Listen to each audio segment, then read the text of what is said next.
What's up, everybody? My name is Captain Shades. Welcome to my channel. Right now, we are going to feature two great chess players. Siyempre, isa dito, the one handling the white pieces is National Master Jose Aquino. And he's going up against Jano Pascual. For me, para sa akin, he's the number one chess player right now in Ilocos Norte.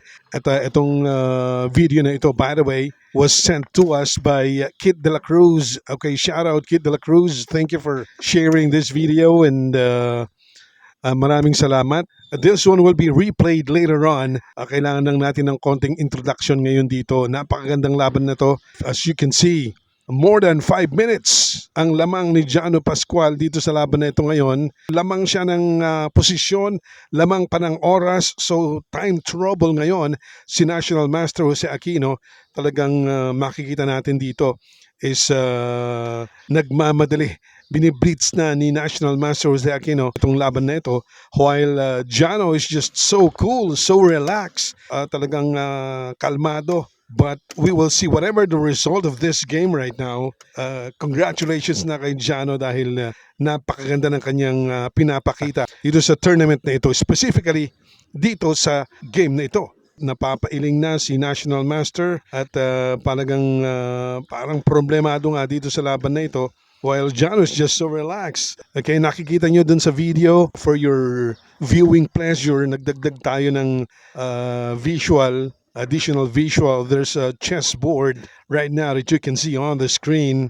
Dagdag dito sa video na sinent sa atin ni Idol Kit De La Cruz. Paki-follow nyo na lang si Idol Kit De La Cruz.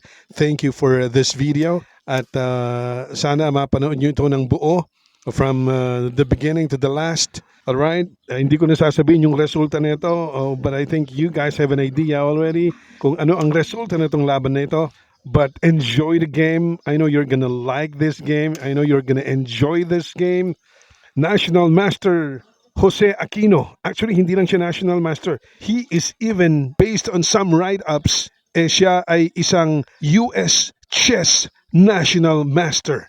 Alright, so Jano Pascual, just a non-master, but a master caliber, lumalaban dito sa match na ito. It's a nerve-wracking, mind-boggling game. Crucial also, if Jojo Aquino wins here, siya yung champion. If Jano wins naman dito sa laban na to, tied for a co-champion if Jano wins here.